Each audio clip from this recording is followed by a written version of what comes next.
네, 오늘은 한 걸음 더 내딛는 용기라는 말씀의 제목으로 우리가 익숙하게 잘 알고 있지만 조금 더 다른 시각으로 보고 싶은 마음에 본문을 준비했는데 마가복음 4장 35절에서 41절을 살펴보도록 하겠습니다.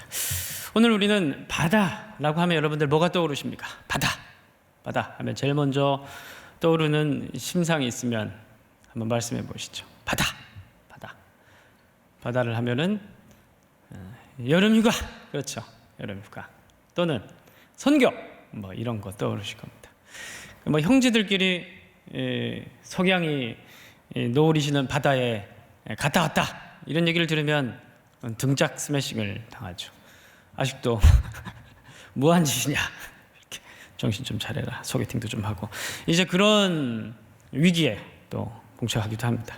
왜냐하면 현대인들에게 있어서 바다라는 곳은 기본적으로 로맨틱한 그런 심상을 불러일으키는 공간이기 때문에 그렇습니다.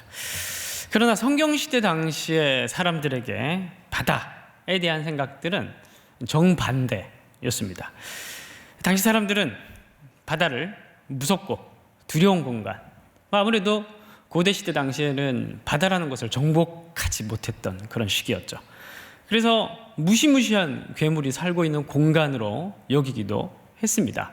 그래서 욥기서 41장 1절, 찾겠다는 말이 아니라 이사야서 27장 1절, 그리고 요한계시록 12장, 이런 성경 구절을 또 보면 바다가 나오는데 그 바다에서 뭐가 나오냐 하면 리오야단, 이렇게 얘기하면 또 잘 무슨 동물을 얘기하는지 잘 모르시겠죠. 용, 뭐 이런 애들이 나옵니다.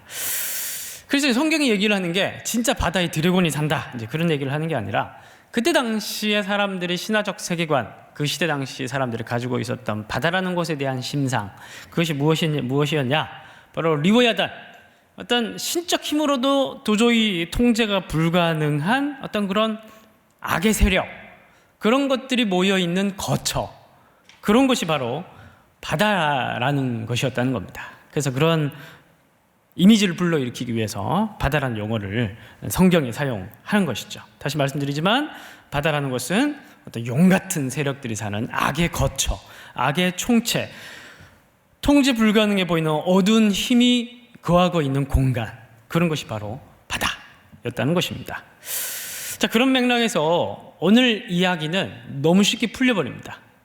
제가 지금 방금 얘기를 했던 그 배경이 되고 있는 그 세계관을 오늘 말씀의 하이라이트인 39절 한번 보겠습니다. 예수께서 깨어 바람을 꾸짖으시는데, 그리고 바다더러 이르시는데, 바람과 바다 비슷한 그런 부정적인 심상입니다. 이 단어를 빼버리고 제가 방금 말씀드렸던 악의 거처, 악의 총체, 악의 실체, 이런 말을 넣어서 얘기를 해볼까요? 예수께서 깨어 악의 거처를 꾸짖으시며 악의 세력들더러 이르되 잠잠하라 고요하라 하니 악의 세력이 그치고 아주 잔잔해지더라. 와우, 오늘 본문이 벌써 핵심 메시지가 끝나버렸습니다. 여러분, 설교가 끝나면 아주 좋겠지만, 근데 여러분, 방금 말씀드렸듯이 오늘 본문이 얘기하는 부분은 너무 심플해요. 세상의 모든 고통과 고난을 촉발시키는 죽음의 세력까지도 어떻게 한다는 겁니까? 예수님께서 다스리시고 예수님께서 통치하신다. 그리고 그것에 대한 지식, 너가 아직도 믿음이 없느냐? 왜 이렇게 두려워하느냐? 왜 이렇게 무서워하느냐? 그러니까 예수님께서 그런 악의 세력까지도 통치하시고 다스리시는 분이라는 사실을 알고 있는 지식, 믿음, 그런 것이 있으면 우리는 두려움 없는 믿음을 가질 수 있다, 마음을 가질 수 있다, 이런 걸 오늘 얘기를 하는 본문이 바로 오늘 읽었던 본문이라는 겁니다. 자, 그렇습니다. 죄송합니다. 반말해서 그렇습니다. 그런 해석학적 심플함이 있어요, 이 본문은. 그래, 복잡하지 않은 본문입니다. 근데 여러분, 그럼에도 불구하고 우리는 오늘 본문을 읽으면서 풀리지 않는 불편함이 있습니다. 그건 뭐냐면 38절 때문이에요. 38절 때문에 되게 불편한데, 먼저 37절부터 보겠습니다. 37절 보면 큰 광풍이 일어나며 물결이 배에 부딪혀 들어와 배에 가득하게 되었더라. 큰 광풍이 일어나가지고 물결이 일어나가지고 이제 물이 막 배 속으로 들어왔다는 건데, 그러니까 이제 앞에 제가 방금 말씀드렸듯이 두 가지의 어두운 심상, 바다 어둠, 그죠? 저물 때, 그러니까 날이 저물었어요. 어둠, 바다. 두 가지의 부정적 심상이 등장했고 37절에 하나 더 등장합니다. 뭐예요? 광풍. 그죠? 이걸 이제 그 시대 당시 독자들의 이 마가복음이 기록된 연대는 65년부터 70년. 네로 황제가 64년에 즉위를 해서 64년부터 이제 대박기 불이 나서 이후로 대박기가 진행됐으니까 딱 마가복음이 기록된 시기는 네로 황제의 대박기가 있었던 시기입니다. 그러니까 당시 독자들에게 있어서 바다, 어둠, 광풍 이 세 가지는 로마라는 바다 그리고 어둠이라는 것은 둘러싸고 있는 어떤 환경 같은 거니까 헬레니즘이라는 어둠 그리고 광풍은 직접적으로 타격하는 거니까 뭐 네로의함, 의함, 박해 이렇게 얘기할 수가 있겠죠. 그럼 이걸 오늘 우리로 가지고 와서 이 심상을 가지고 와서 얘기를 하면은 바다라고 얘기하면 어떤 물신숭배라는 바다 그리고 어두움은 분위기니까 뭐 이기주의, 극단적인 자본주의, 뭐 네오 샤머니즘 뭐 그런 것 같은 어두움 우리를 둘러싸고 있는 어떤 어두운 세계관. 그러면은 광풍은 직접적으로 타격하는 거니까 뭐 코로나 혹은 부동산 타격 입고 제가 멀리 이사 갔습니다. 최근에 이 근처에 살 수가 없어요. 분명히 제가 저희 교회 왔을 때 8년 전에는 이 정도 가지고 20 몇 평은 살 수 있었는데 이제는 15평으로 줄여가지고 돈은 올랐는데 엄청난 타격을 받고 멀리 쫓겨났습니다. 이제 이게 바로 광풍이죠. 오늘날의 광풍. 또 코로나 이후에 우리에게 찾아오는 스태그플레이션 이것을 통한 고물가, 뭐 고금리, 또 코로나로 인한 뭐 폐업, 대량 실업 이런 게 이제 광풍이라고 얘기할 수가 있는 겁니다. 그럼 이업들이 막 밀려 들어와가지고 우리의 인생이라는 배 가운데, 삶이라는 배 가운데 가득한 상태인 거라는 거예요. 그런데 우리를 불편하게 하는 오늘 이 말씀에서 퀘리그마는 선포적인 교리는 명확합니다. 뭐 예수님이 이러한 코로나까지, 악까지, 어둠까지, 고난까지, 악의 거처까지 통치하시고 다스리신다. 이 원론이 아니라 이론론이다. 선과 악의 대립의 구도가 아니라 예수님이, 선하신 예수님이 악도 통제하고 다스리시는 분이시다. 그런 예수님의 통치권을 아주 넓게 설정을 해서 그것을 교리적인 캐리그마로 선포하고 있는 본문이 오늘 본문이에요. 그런데 동시에 38절에서 예수님께서 고물에서 베개를 베고 주무셔요. 이게 이제 미치고 팔짝질 노릇이라는 겁니다. 막 그냥 선포하고 악 다 처리하고 그래? 내가 다 무찔러 줄게. 그러면 깔끔한데 그게 아니라 예수님이 오늘 38절은 오늘 본문의 센터에 위치한 되게 중요한 구절입니다. 예수님이 고물, 이 고물은 배가 고물이란 말이 아니라 고물은 배 뒤쪽이란 말이에요.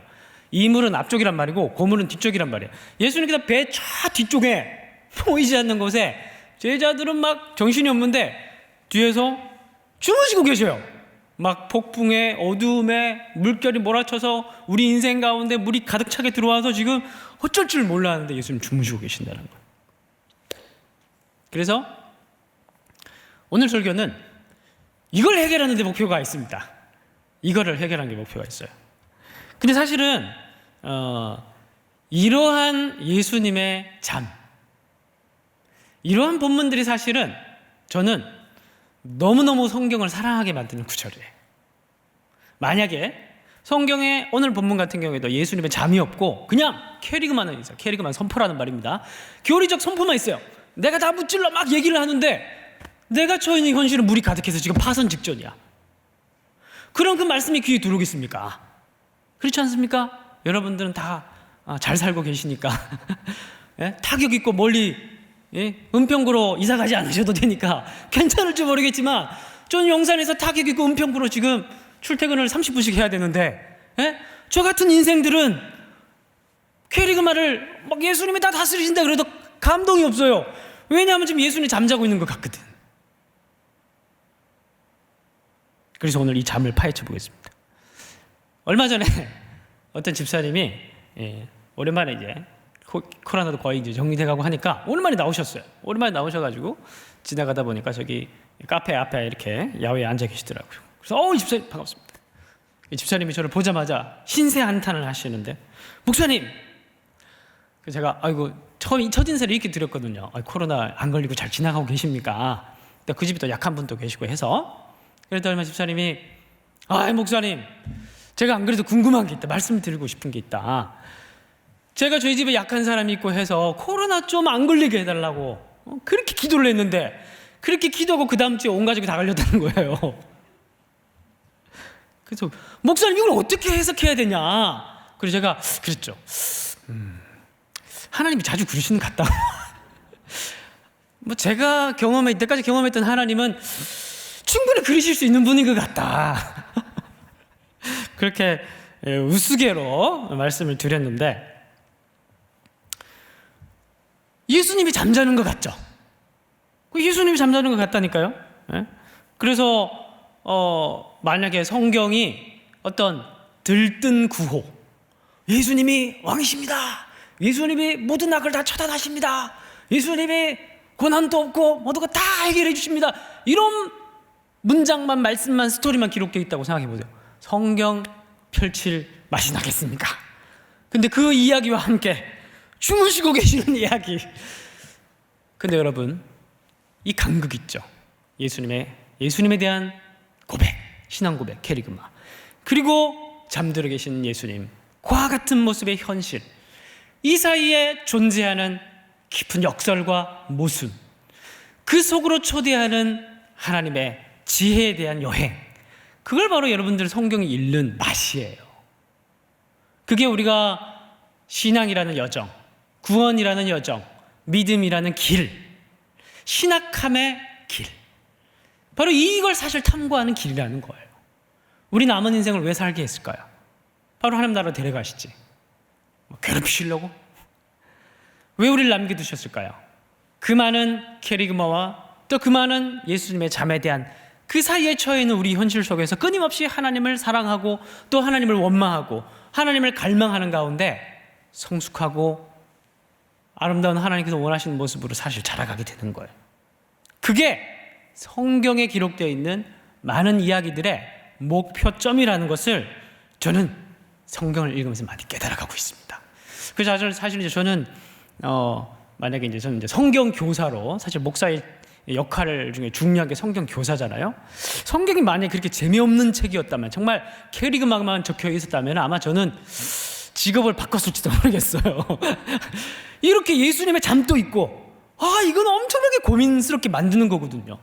우리 인생에 또 너무 적절하게 하나님께서 우리 인생을 모른 채 하시지 않고 너무 적절하게 주시고 계시는 예수님, 이걸 가지고 우리가 원망도 하고 막 이런 우리의 삶의 애환이 싹 담겨 있으니까 이거를 너무너무 성경을 읽고 묵상하고 배우고 가르치고 나누고 하는 게 너무너무 기쁘고 행복한 거예요. 표정이 왜 그러세요, 근데? 제가 성경이 재밌다는데 같이 좀 재밌게 해주시면 감사하겠습니다. 성경이 그렇게 재밌는 거 이것 때문에. 그러면 본질로 들어가서 뭐 때문일까요? 뭐 때문에? 금방 일어나서, 캐리그마에 따르면 금방 일어나서 예수님이 바다야 잠잠하라 이렇게 하시면 됐잖아요. 근데 예수님은 저 배곰을 뒤에서 실눈을 뜨고, 저놈들이 뭐하나? 실눈을 뜨고 잠잠해서 지금 이렇게 잠자는 척 하시는 거지. 설마 주무셨겠어요? 막 배가 흔들리고 폭풍이 몰아치고 다 죽게 생겼는데 잠자면 이상하신 거지. 제가 봐기엔 잠자는 척 하신 것 같아요. 그 실눈을 뜨고 제자들이 뭐하나? 이제 보신 거예요. 왜 그러고 계셨을까? 제가 운전을 하면서 라디오를 자주 청취합니다. 왜냐하면 제 차에는 옵션이 CD밖에 안 돼요. 그 CD는 POP CD밖에 없습니다. 맨날 전용훈 목사님 사임하시고 언젠데 맨날 전용훈 목사님 계속 그 얘기만, 노래만 듣다가 이제 막 소금 인형 아무튼 다 외워버렸어요. 트랙의 순서를 다 외워버렸어. 이건 아니다. 그래서 제가 라디오를 듣기 시작했습니다. 라디오에 듣는 취미가 없는데 라디오를 듣기 시작했어요. 근데 어느 날 라디오를 듣는데 그러더라고요. 아이가 가장 듣기 싫어하는 말 베스트 3가지. 뭘까요? 아이가 듣기 싫어하는 말 베스트 3가지. 제가 운전하다 말고 너무 공감이 돼가지고 경적으로 울리면서 웃었습니다. 세 가지. 첫 번째, 방 좀 치워라. 두 번째, 핸드폰 좀 그만해라. 세 번째 뭘까요? 공부 좀 해라. 왜 저만 웃고 있는 거죠? 이 세 가지 너무 공감이 돼가지고. 왜냐하면 그날 아침에도 저희 아내가 저희 딸아이의 방문을 열면서 네 방은 돼지우리냐, 돼지가 와서 친구하자 그러겠다 이러면서 막 이제 잔소리를 하고, 그랬고, 저는 또 그 전날 저녁에 딸아이에게 컴퓨터 게임 좀 그만해라 그러면서, 제가 딱 설정해 놓은 시간이 있거든요. 왜 시간을 안 지키냐 그러면서 막 장녀랑 싸우고, 이제 다 컸다고 말도 안 듣고 막 그러면서 이제 토라져 가지고 이제 제하고 말도 안 하고 이제 막 이제 그런 상황이었거든요. 그러니까 너무너무 이제 저희 집안의 상황과 딱 맞아떨어져서 너무너무 재밌었습니다. 근데 제가 또 그 라디오 방송도 듣고, 또 그 전날 밤 저희 아이와 싸웠던, 아직도 말 안 하고 있는데 싸웠던 그 이야기도 생각이 나고, 그래서 제가 문득 그런 생각이 들더라고요. 이제 첫째 아기가 15살, 이제 둘째 아기가 12살인데 이 두 아이가 아침에 일어나가지고 청소를 해요. 이불을 탈탈 털고 쫙 펼쳐놓고, 그리고 박스 테이블 촉촉촉촉 해가지고 머리털 촉촉촉촉촉 이렇게 하고 다녀오겠습니다. 학교 가면 그게 더 이상하지 않은가? 이 아이가 자기가 컴퓨터 게임을 해야 될 시간, 오늘 하루 3시간밖에 안 할 거야. 딱 시간을 설정해서 자기 관리를 하고, 그러면 그게 더 오히려 이상한 게 아닐까? 그거를 너무 칼같이 원하는 내가 너무 지나친 게 아닐까? 그래서 첫째 아이가 그러더라고요. 아빠는 왜 이렇게 강압적이냐고. 뭐? 내가 강압적인 게 하고 난 합리적인 거야 이렇게 얘기를 했지만, 근데 이렇게 막 협박하고 통제하고 나중엔 컴퓨터 케이블을 압수를 하든지 아니면 핸드폰을 압수를 하든지 그런 식으로 하면은 어느 정도 통제가 가능하겠지만, 사실 교육의 목표라는 건 이 아이가 단순하게 컴퓨터를 하냐 안 하냐 뭐 이게 중요한 게 아니라 자기 관리를 하는 사람으로 키우는 게 교육의 목표 아닙니까? 그럼 과연 그런 강압적인 방식으로 그 목표를 달성할 수 있는지, 오히려 이런 과정을 통해서 이 아이가 내면에 더 억눌린 마음이 생겨서 아빠와의 관계가 더 멀어져 가지고 나중에 이 아이가 나를 모른 척하면 내가 늙었을 때 내가 소름을 당하면 어떡하나 이런 이제 오만 가지 생각이 이제 들더라고요. 교육에 대해 다시 생각을 해보게 되었습니다. 그래서 사실 이제 교육이라는 게 성숙한 한 사람을 세워가는 게 이제 목표인데, 사랑하고 용서하고 공감하고 배려하고 협력하고 자기 관리하고 뭐 이런 사람으로 자라가게 만드는 게 목표인데, 그게 우격다짐으로 되지는 않잖아요, 그렇죠? 폭력적인 방식, 강압적인 방식으로 되지 않잖아요. 왜? 교육의 대상이 기계가 아니라, 기계면은 수치를 입력하면 돼요. 고치면 되고 부품 갈고. 얘는 인격체잖아요. 인격체는 그런 방식으로 안 되는 거예요. 인격체는 인격적인 방식으로 되는 거예요. 그래서 어떤 교육학자가 이렇게 얘기를 했던 게 번뜩 생각이 났습니다. 자녀교육이란, 지금 가정의 달 특집으로 얘기하는 거예요. 지금 부모님들은 받아 적으세요. 자녀교육이란 농사를 짓는 것과 같다. 뭐라고요? 자녀교육은 농사 짓는 것과 같다. 여러분 농사 지어 보셨습니까? 여러분들 뭐 표정은 다 서울 사람인 척하고 있지만은 여러분들 교족을 제가 다 알고 있습니다.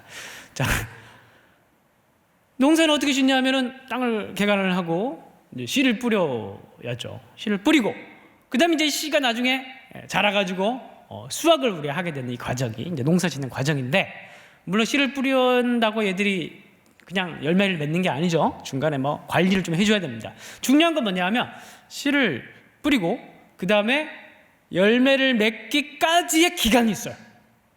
농부의 핵심은 이걸 기다리는 겁니다.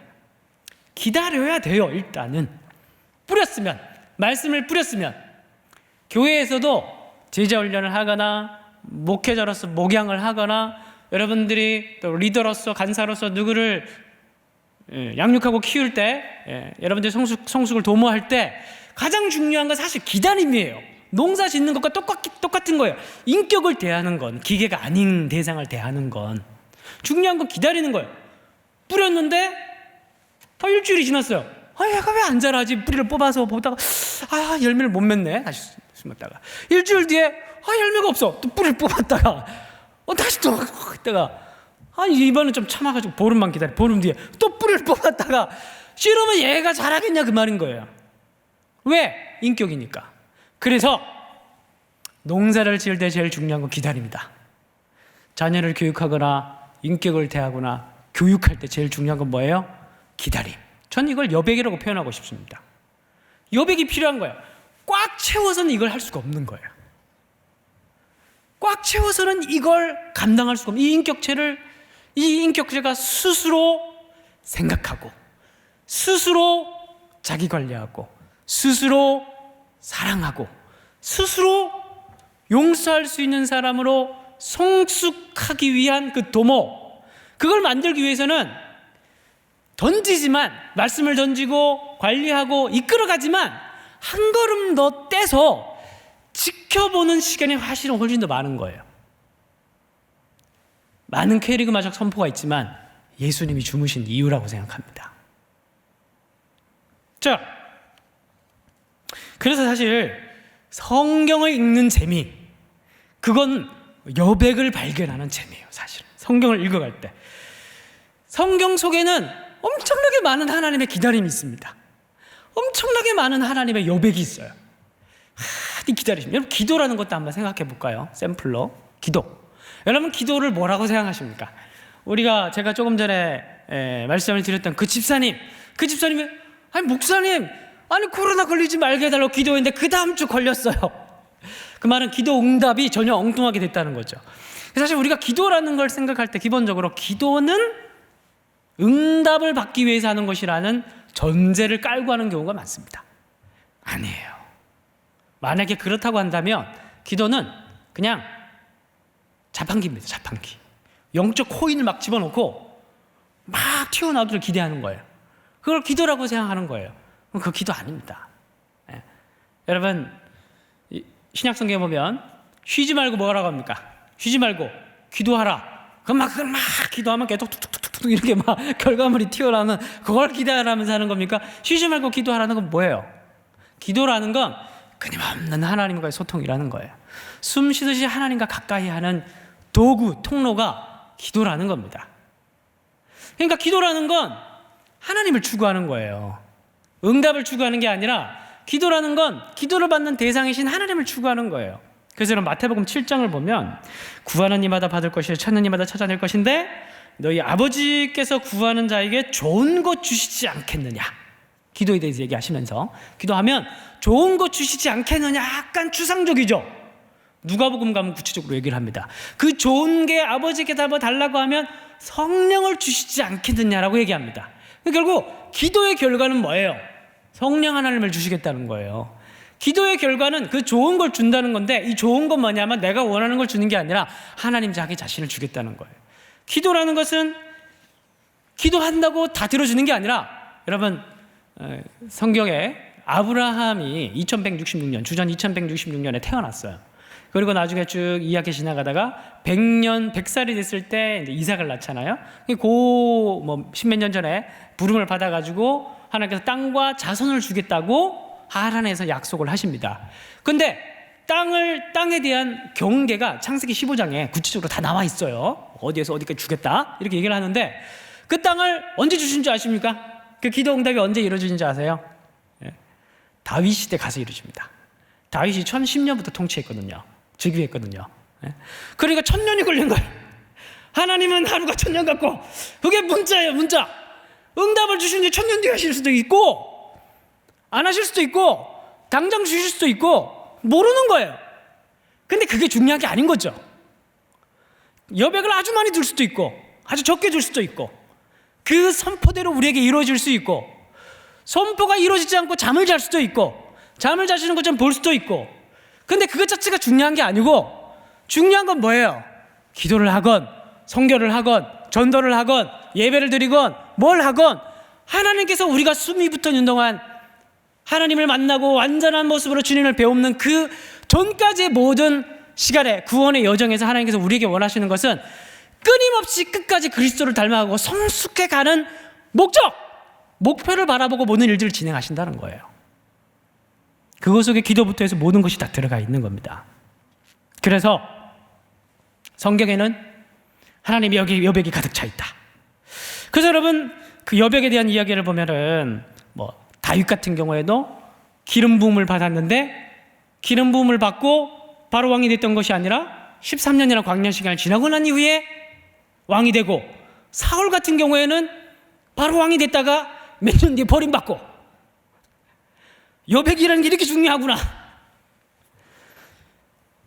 여러분 심지어 고난주간에도 여백이 있습니다. 예수님께서 금요일날 돌아가셨죠? 근데 언제 부활하셨습니까? 주일날 부활하시죠. 토요일은 뭐냐니까요. 토요일이라는 여백이 있어요. 그 무시무시한 긴장, 여전히 어둠과 광풍과 여전히 그러한 것들이, 악의 세력들이 가득 차 있는 것 같은 느낌들을 가득 주는 토요일, 돌아가셨고 부활하시는 그 사이에 토요일. 그런데 토요일이 없으면 안 된다니까요. 왜? 잘 보세요. 하나님의 나라는 기적적인 과시로 드러나는 게 아니기 때문입니다. 풍랑아 잠잠하라, 고요하라, 그렇게 예수님께서 기적을 쫙 보여주시는 것으로서 제자들이 믿음이 생기는 것이면, 믿음이 자라는 것이면, 그걸 보는 것으로서 우리가 성숙이 이루어지는 것이면 매일 그렇게 하십니다. 하나님께서 매일 그렇게 기적을 보여주셔요. 그런데 그렇게 기적적 과시로 눈에 보인다고 해서 우리의 믿음이 자라는 게 아니라니까요. 왜? 우리는 기계가 아니기 때문에. 우리는 인격체라는 존재이기 때문에 우리는 전혀 다른 방식이 필요한 거예요. 눈앞이 막 펼쳐진다고 해서 우리가 하나님을 사랑하게 되고 열망하게 되는 게 아니라니까요. 오히려 예수님께서 실눈을 뜨고 주무시면서 저놈들이 뭐하나 지켜보시면서 자기들끼리 어떻게 해야 되나, 이런 상황 가운데 어떻게 해야 되나, 베드로 어떻게 해야 돼, 야고보 물 빨리 퍼나, 지금 뭐하고 있는 거야, 예수님은 도대체 뭐하셔, 그러면서 막 원망하고, 그죠? 그리고 또 예수님을 갈망하고, 또 예수님이 함께 계실 때 몰랐는데 그분의 부재 같은 느낌이 또 예수님을 사랑하게 만들고, 그런 과정 통과하면서 눈에 보이진 않지만 우리의 믿음이라는, 구원이란 그 밑바닥 토양에서 점점점 뿌리가 자라가기 시작하는 거예요. 그래서 여러분 말씀 한번 띄워주십시오. 에베소서 4장 13절 14절. 우리가 다 하나님의 아들을 믿는 것과 아는 일에 하나가 되어 온전한 사람을 이루어 그리스도의 장성한 분량까지, 이게 목표고, 14절. 이는 이제 이유 접속사. 우리가 이제부터 어린아이가 되지 아니하여 사람의 속임수와 간사한 유혹에 빠져 온갖 교훈의 풍조에 밀려 요동하지 않게 하려고. 목적. 그죠? 그러니까 그리스도의 장성한 분량까지가 목표. 그 다음에 왜 그렇게 우리를 그렇게 구원의 성숙한 모습으로 끌고 가느냐? 왜냐하면 우리가 흔들림 없는, 요동치 않는 사람, 믿음의 거목, 막 그런 대단한 건 아니더라도 그래도 잔바람에는 흔들리지 않을 정도로의 그런 연약한 가지가 아니라 그래도 좀 사람 구실하는 자란 모습으로 주님 앞에 멸류관을 받을 수 있도록 키우고 싶은 욕망이 있는 거예요. 하나님이 거룩한 욕망이 있는 겁니다. 우리를 향하신, 나만을 위해서 살아왔다는 얘기를 하나님께서는 듣고 싶지 않은 거예요. 아버지 입장으로서 내가 그래도 다른 사람을 더 사랑하고 왔노라, 용서하고 왔노라, 하나님 나라를 전파하고 왔노라, 주님을 닮은 꼴의 모양으로 변화되어 왔노라, 그렇게 고백을 듣고 싶은 거예요. 하나님이 아버지 된 입장으로서. 그래서 우리라는 인격체를 다루기 위해서 하나님께서는 여백을 주시는 거예요. 예수님께서는 때로는 실눈 뜨고 주무시는 거예요. 그러면서 우리를, 주님을 찾게 만드시는 거예요. 자, 그렇다면 마지막으로 결국 예수님께서는 이런 잠을 통해서, 예수님의 잠이라는 걸 통해서, 장치를 통해서 제자들에게 구체적으로 원하는 건 뭐였을까요? 오늘 본문에서. 자, 40절 다시 보면, 40절 다 같이 한번 읽어보겠습니다. 시작. 어찌하여 이렇게 무수하느냐? 너희가 어찌 믿음이 없느냐? 그렇게 얘기하셨어요. 어찌 이렇게 믿음이 없냐? 응? 이것들아. 그렇다면 예수님이 원하는 건 뭐였을까요? 이걸 한번 생각해 봅시다. 예수님이 원하는 건 무엇이었을까요? 그럼 예수님을 깨우지 말아야 했던가? 예수님이 깨실 때까지 물을 퍼야 했던가? 생각해 보셨어요? 이걸 막 캐리그마만 던지면 나올 게 없어요. 그렇죠? 그래서 예수님이 우리의 뭐 고난도 다 잠잠케 하시고 악도 물리치시고 다 하시는데, 그래 좋아 믿어 고백해. 그럼 원하는 게 뭐야? 나에게 원하는 게 뭐야? 제자들에게 원했던 게 뭘까요? 깨우지 말고 깰 때까지 물 퍼내면서 기다리든지 1번, 아니면 물이 들어오더라도 같이 배와 함께 이렇게 가라앉는, 종교가 좀 다른 것 같은데 어쨌든 그런 걸 원하셨던 걸까요? 예수님이 원하셨던 건 뭘까요? 그런 생각 안 해보셨어요? 이 말씀 너무 유명한 말씀인데, 이 말씀을 읽으면서 그럼 원하는 게 뭐야? 예수는 왜 이렇게 까다로우셔? 원하는 게 뭐야? 이런 생각 안 해보셨습니까? 비슷한 상황의 본문인 마태복음 14장 25절 한번 보겠습니다. 마태복음 14장 25절. 밤 사경, 오늘 말씀이랑 비슷한 세팅, 무대 세팅. 밤 사경, 새벽 3시부터 5시, 어두움. 그러나 새벽을 기다리는 예수께서 바다 위로 걸어서, 또 바다가 나오는데 바다는 혼돈, 악의 거처, 그런 것들입니다. 근데 예수님께서 걸어서 오셨다는 건 이걸 다스리시는 분이라는 교리적 캐리그마. 제자들에게 오셔요. 이것 자체를 보여주는 겁니다. 예수님이 어떤 분이신지. 26절. 제자들은 한결같습니다. 바다 위로 걸어오시는 보고 유령이라 무서워. 유령이다. 얘들은 아주 얼마나 높으신 분들인데, 이 사도들은 반응이 비슷합니다. 근데 여러분, 오늘 읽었던 마가복음 본문과 이 마태복음 본문에 조금 다른 게 있어요. 좀 다른 게 있는데, 여기에서 사실은 굉장히 중요한 힌트가 나옵니다. 그리고 이 힌트를 누가 만들어내냐 하면은 베드로가 만들어내요. 자, 28절 한번 보겠습니다. 28절 다 같이 읽어보겠습니다. 시작. 베드로가 대답하여 이르되 주여 만일 주님이시거든 나를 명하사 물 위로 오라 하소서 하니, 베드로가 대답하여 뭐라고 얘기했다고요? 주여 만일 주님이시거든, 유령이 아니라 주님 나를 명하사 물 위로 오라 하소서. 저는 이 말씀을 읽으면서 진짜 베드로가 없었으면 복음서가 얼마나 심심했을까. 이 약방의 감초 같은 사람이 있다라면 이 베드로가 아닐까. 어떤 일에 늘 빠짐없이 전문용어로 나대는 그런 끼어드는 사람이 있다면 그게 베드로잖아요, 그죠? 밉상이 아니고, 근데 밉지 않고 그는 여러 가지 막 툭툭툭 이렇게 내뱉고 막 직설적으로 생각 없이 막 얘기를 하는데, 거기에 때로는 중요한 숨겨진 본질을 드러낼 때가 되게 많아요. 그의 익살성 안에서는 굉장히 중요한 복음의 본질이 숨겨져 있는 경우가 많다는 거예요. 베드로가 이렇게 얘기하지 않았으면 오늘 마가복음 이 이야기도 되게 심심할 뻔했어요. 베드로가 뭐라고 얘기했다고요? 주님, 나를 명하사 이 바다 위를 걸어라 하소서. 예수님이 뭐라고 그랬어요? 야, 네가 신이냐? 바다 위는 나만 걷는 거야. 이렇게 예수님 얘기를 했다라면은, 그러면 사실 그냥 캐리그마로만 끝났을 거예요. 근데 예수님께서 뭐라고 하십니까? 29절. 오라! 여기서 끊어버려야 돼. 오라고 하십니다. 예수님이 오라고 하셔요. 베드로에게. 이건 뭘 얘기하는 걸까요? 바다를 다스릴 수 있는 권세를 누구에게도 주셨다는 겁니까? 베드로에게도 주셨다는 거예요.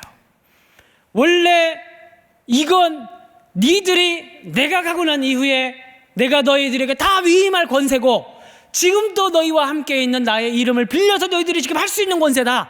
너 잘 얘기했다. 걸어라. 베드로가 두려웠지만, 넘실거리는 바다가 두려웠지만 배 밖으로 한 발을 내딛고 풍덩. 몇 발자국 걸었지만 풍덩. 근데 풍덩한 거 가지고 욕하지 마세요. 우리들은 배 밖으로 바람발 하나 내디딜 용기가 있었냐 그 말이에요. 정말 베드로는 큰 용기를 낸 겁니다. 근데 이게 믿음이라는 거예요. 오늘 자, 여러분, 누가복음 9장 12절 한번 보겠습니다. 누가복음 9장 12절. 날이 저물어가며 12 사도가 나와 여짜하되 무리를 보내어 두루 마을과 촌으로 가서 유하여 먹을 것을 얻게 하소서. 오병이어만 말씀이죠. 우리가 있는 여기는 빈들이니이다. 예수께서 이르시되, 다 같이 시작. 너희가 먹을 것을 주라. 이 모든 사건 속에는 예수님이 양식이다, 내가 너희를 먹이는 구주다, 이런 메시지도 포함되어 있지만, 동시에 오늘 우리에게 던져지는 동시적 메시지로 뭘 얘기하냐면, 또한 너희들이 이 사명을 감당해야 되는 것이다. 내가 해야 할 일을 너희들이 해야 되는 것이다.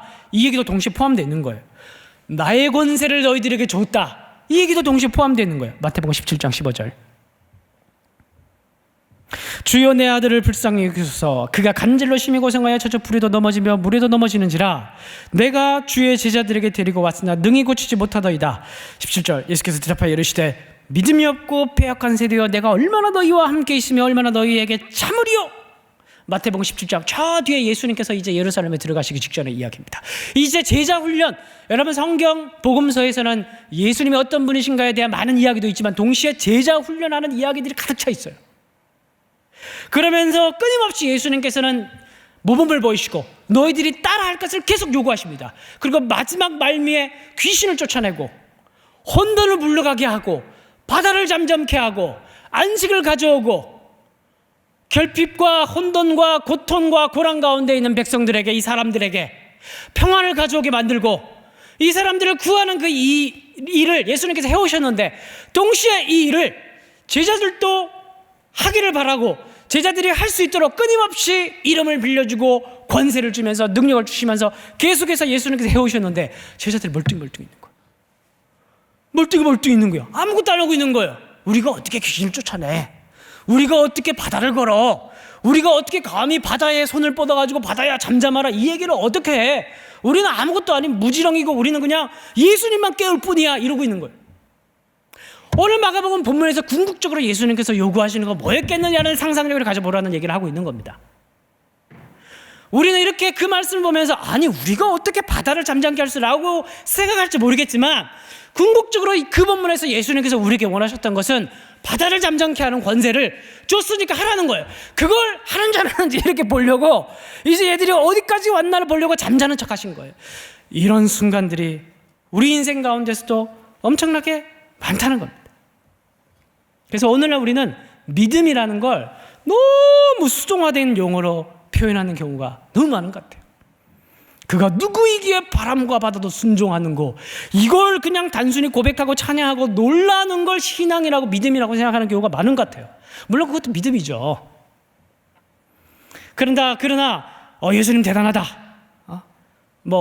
이것만이 믿음이라고 생각하거나 아니면은 오늘 말씀에 보면 왜 이렇게 무서워하느냐, 그래서 무서워하지 않는 감정을 가지는 걸 믿음이라고 생각하거나 그런 반쪽짜리 믿음이에요.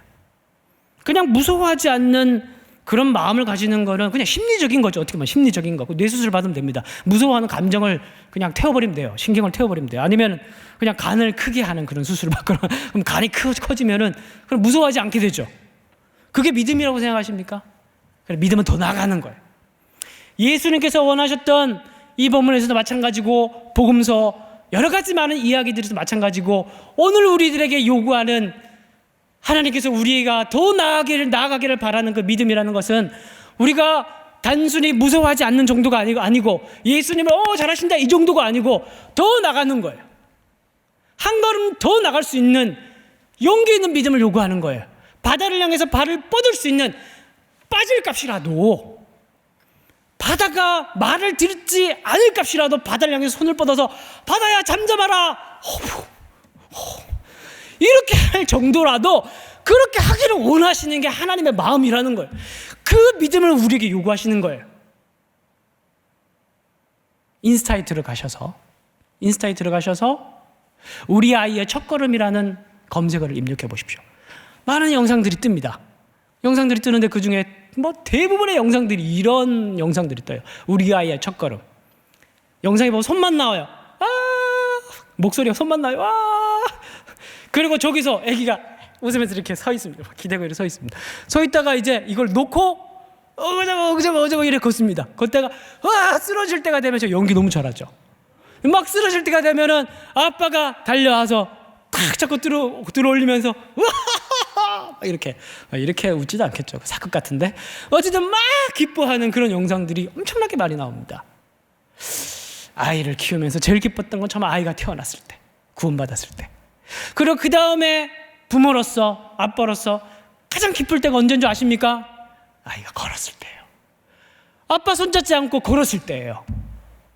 비록 그 걸음이 삐딱하고 정상적인 너 왜 똑바로 안 걸어? 그러지 않으신다니까요. 삐뚤삐뚤 걷더라도 잘 걷지 못하더라도 곧 쓰러지더라도 아빠가 원하는 건 잠깐이라도 자기 힘으로 서 있는 거. 그걸 보고 아빠가 얼마나 기쁜 줄 아십니까? 하나님의 마음이 그렇다는 거예요. 우리에게 원하시는 믿음이라는 그런 종류라는 거예요. 단순하게 예수님 오늘 주님 찬양합니다 이런 것도 좋아하세요. 좋아하십니다. 그리고 이거 하지 말라는 게 아니에요. 되게 좋아하셔요. 되게 좋아하는데 그거보다 더 나아가기를 원하시는 거예요. 그거보다 하나님께서 더 기뻐하시는 게 있다는 거예요. 우리의 자발적인 마음으로 이 세상 가운데, 풍랑 가운데, 바다 가운데, 어두움 가운데 손을 내밀어서 잠잠하라, 예수의 이름으로. 그러면서 우리 주변에 혼돈과 어둠이 가득 차 있는 곳에서 우리의 작은 사랑과 작은 용서로 거기에서 샬롬이 오게 만들고, 거기에서 하나님의 희망이 시작되게 만드는 작은, 제가 지금 큰 걸 요구하는 게 아니에요. 제가 지금 요구하는, 하나님이 큰 걸 요구하는 게 아니에요.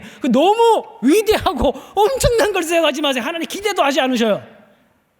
아주 작은 걸 얘기를 하는 겁니다. 아주 작은 용서, 아주 작은 사랑, 아주 작은 따뜻함, 아주 작은 걸 요구하시는 거예요.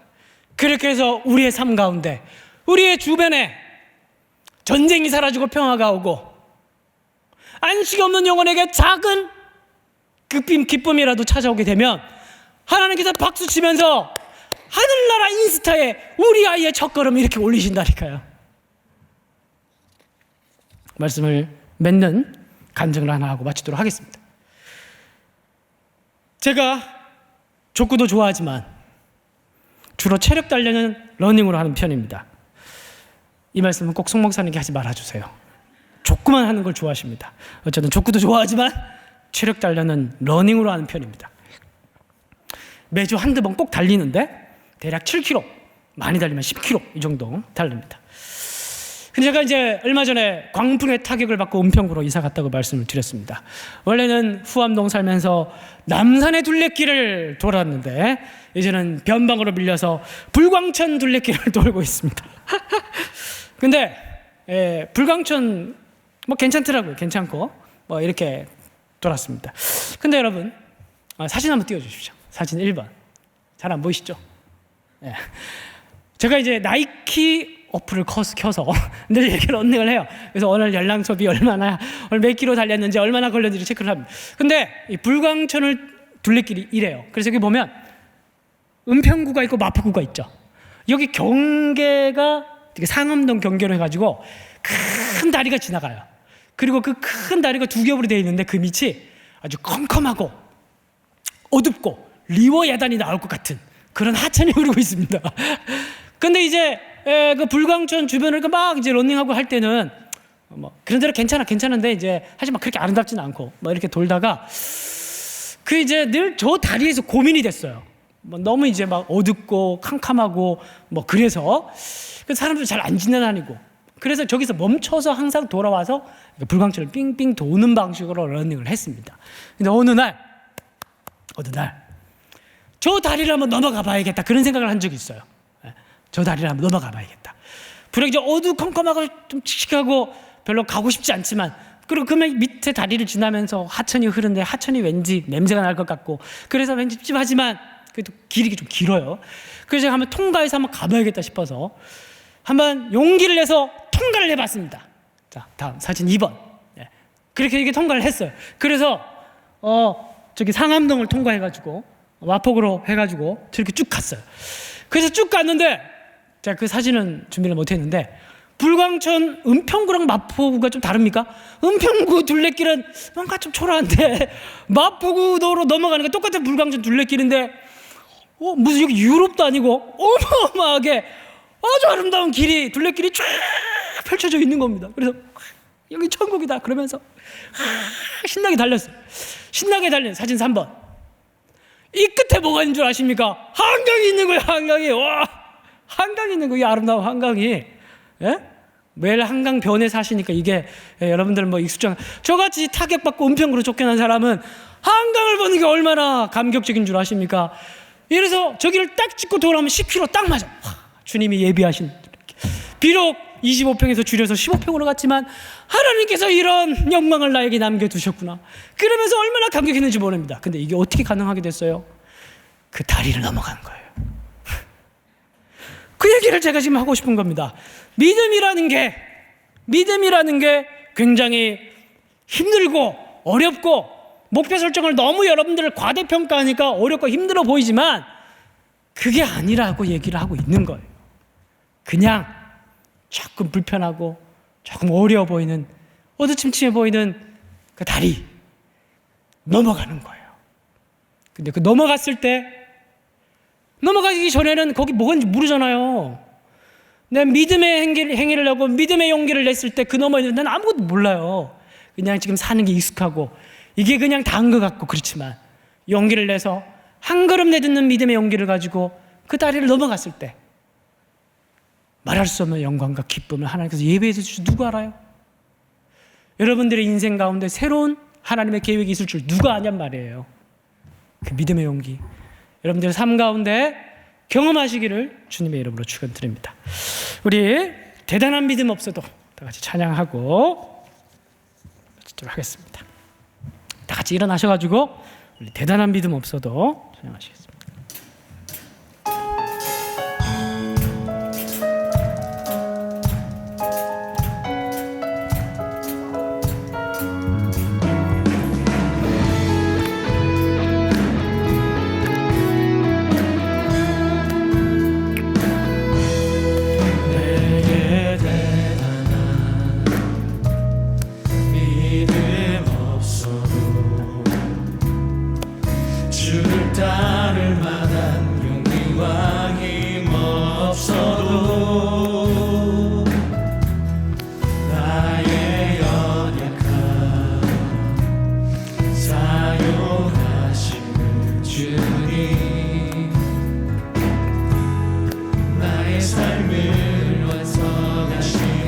모든 생활 속에 주와 동행하네. 말하지 않아도 나의 마음을 아시네. 날 위해 보이신 사랑이 오늘로 날 살게 하시네. 이끄신 주님만 따라가네. 나의 하루를 지켜주시고 나의 하루를 지켜주시고 주의 살아가게 하시네. 나의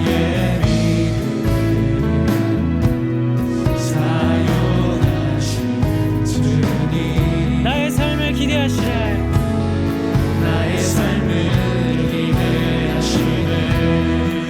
모든 생활 속에 주와 동행하네. 말하지 않아도 나의 마음을 아시네. 날 위해 보이신 사랑이 오늘로 날 살게 하시네. 나를 이끄신 주님만 우리 한번 더 고백합니다. 모든 생활 속에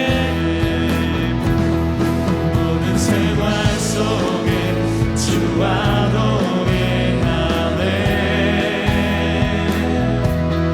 말하지 않아도 나의 마음을 아시네. 날 위해 보이신 사랑이 오늘도 날 살게 하시네. 나를 이끄신 주님만 따라가네. 하나님께 영광의 박수 올려드리겠습니다. 제가 축도하고 마치도록 하겠습니다. 이제는 우리 주 예수 그리스도의 은혜와 하나님 아버지의 크신 사랑하심과 성령의 충만 교통 역사하심이 대단한 믿음 없어도 한 걸음 내딛는 믿음의 용기로 오늘도 하나님 나라를 일구하기를 다짐하고 돌아가는 모든 청년들, 성도들 머리머리 위에 이제로부터 영원토록 함께 있기를 축원하옵나이다.